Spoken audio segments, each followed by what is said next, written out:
In the heart of Edinburgh, amidst the cobblestone streets that echo the tales of centuries, and under the watchful gaze of ancient castles, a story of remarkable resilience and boundless creativity quietly unfolded. This narrative wasn't spun from the threads of wizards and witches, nor did it spring from the depths of mythical lands. Instead, it was the real-life journey of a woman, a single mother, who faced the specters of depression, poverty, and societal rejection with a courage that would later inspire millions. This woman harbored a dream, delicate and flickering. It was a dream that threatened to be snuffed out by life's harsh gales. With a young daughter to nurture and no more than a few pennies to their name, the corners of a small, drafty apartment offered momentary refuge from the biting cold of reality. And yet, within these confines, she sought warmth in the glow of an inner world, a world entirely her own making, painstakingly woven together in the quiet hours of the night. Day by day, she made her way to a modest cafe. Its windows steamed from the warmth within, a stark contrast to the bleakness of her circumstances. And there, in that little cafe, nestled in a corner with a cup of coffee that had to last hours, she laid the foundation of her escape. Her fingers danced as she wrote, each thought in defiance of her predicament, each word a step closer to the world that she yearned to create. But beyond the comforting confines of the cafe lay a reality less receptive, the manuscript that consumed her, into which she poured the essence of her being into. It was met with cold indifference.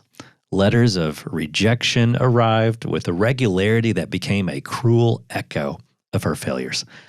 The doors of publishers slammed shut, one after the other, each rejection a heavy stone added to the burden she already bore. The publishing world, it seemed, was an impenetrable fortress, and its gatekeepers blind to the potential of her creation. And yet, it was within the shiver of this rejection that her resolve was forged. With each refusal, her world grew more vivid, its characters more real. They became her allies in solitude, her light in the darkness, her reason to persevere. They whispered encouragement and spoke of hope, even when all seemed lost. At the precipice of despair, when hope was but a distant flicker, fate turned its face her way. A door, previously barred, cracked open with a hesitant yes. It was the chance that she had been waiting for, a lifeline thrown in the vast darkness of rejection. The world was on a cusp of discovering a place where magic was real, where bravery knew no bounds, and where the light of friendship illuminated the darkest corners. This series, born from the depths of adversity, would captivate the hearts and imaginations of readers across the globe.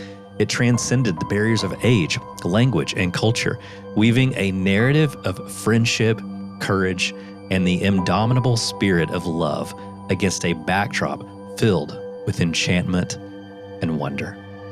The tale that had once been confined to the realms of rejection letters and disheartened dreams now resonated in the hearts of millions, a testament to the power of persistence and belief in one's vision. And the series that became a beacon of hope and wonder for so many, Harry Potter. The woman who, against all odds, brought this world into ours, her name was J.K. Rowling.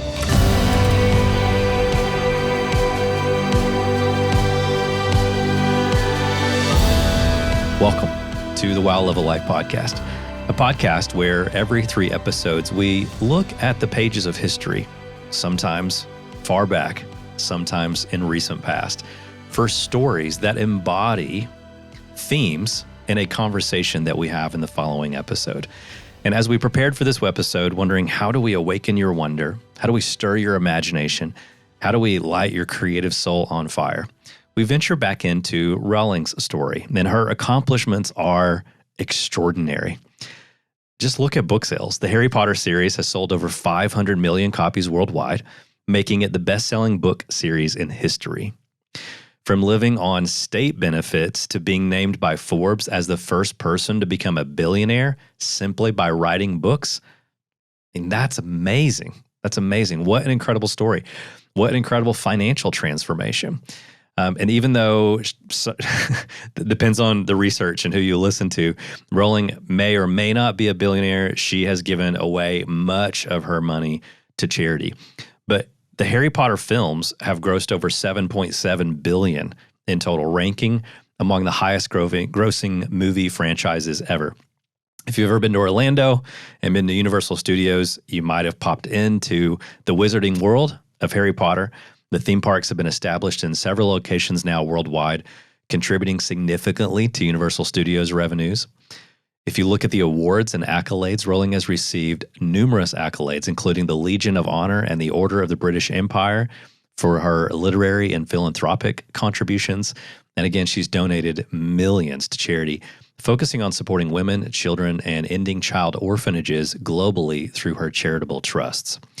And whether you align with JK's worldview, whether you like the books or don't, her cultural impact is pretty hard to argue with. The series, it has inspired now multiple generations. It has influenced literature, education, and it has had an impact on popular culture on a global scale. Harry Potter Deathly Hallows, it set records as the fastest-selling book at the time of its release. 15 million copies sold in the first 24 hours. So J.K. Rowling's journey from adversity to success has left an indelible mark on literature and beyond.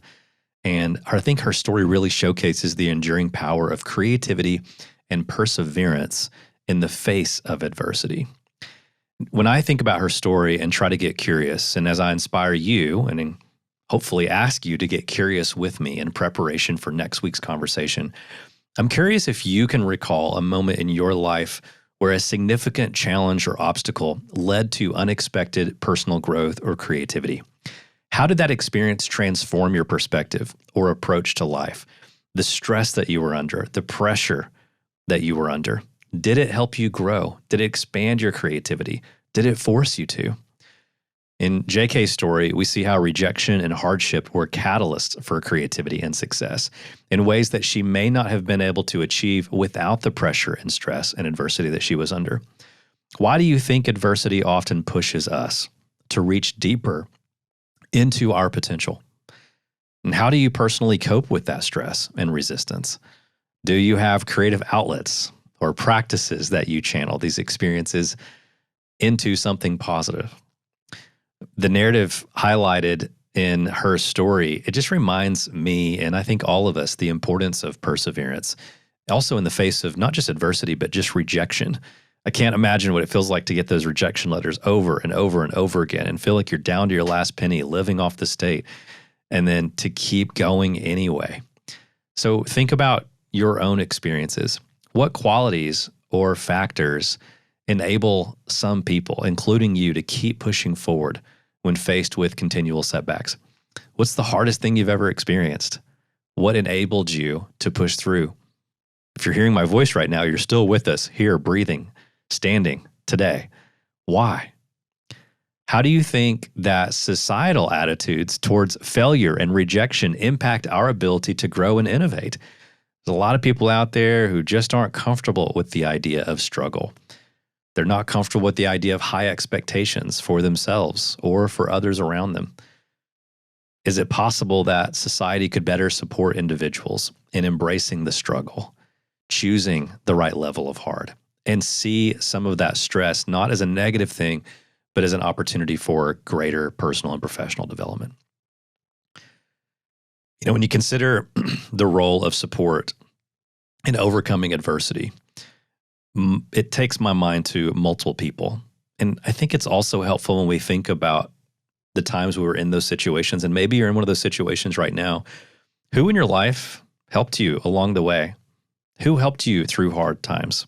Who got you through the tough times? What role did that person play? And why did it make it possible for you to persevere? If you feel like you're coming up a little short on that kind of support right now, how can you identify the role that someone else played in the past and be intentional about seeking out someone who can help play that same role in the adversity and stress that you're up against today. My hope is that in this short episode, you might approach either your current or your next personal or professional challenge just a little bit differently by asking if there's a lesson or an insight that there is to be gained, if perhaps the stress that you are under might be a part of your own development and conditioning to level up and continue to pursue a wow level life. To go back to J.K. Rowling's writing, the concept of a magical world was crucial for her success in healing. If you could create your own world, what would that world look like? How would it help you to cope with or grow from your own life experiences? How can we, as a community, foster environments where stress and resistance are not just obstacles to overcome, but are seen as integral to our collective growth and creativity? Well, next week, we have, to what many of you might be a surprising guest. His name is Curtis Rigg. He is a fitness coach, conditioning coach, instructor. Some people might just call him someone who invites them to the gym to work out alongside of them. He has a pretty extraordinary background, and yet his approach to working out with me in the gym has been somewhat contrarian. It's unique, and his perspective on this is oftentimes rooted in how we can view stress as a good thing, as an intentional choice for the sake of growth. And I think there's a lot we can learn by how our physical bodies respond to stress and the choosing of intentional stress, like resistance training, and what that enables our body to do in terms of growth. And so I'm excited for that conversation with Curtis. I think you're very much going to enjoy it. So join us for that next week, and we'll look at some of the parallels between the stress in your own life and the growth that you are pursuing, and what it all has to do with living a wow level life. I think these are some questions worth asking. I hope you're a little bit more curious now than you were just a few minutes ago. Thank you for listening in to this episode. I am Harris III. Let's continue to pursue living wow level lives together. I'll talk to you soon.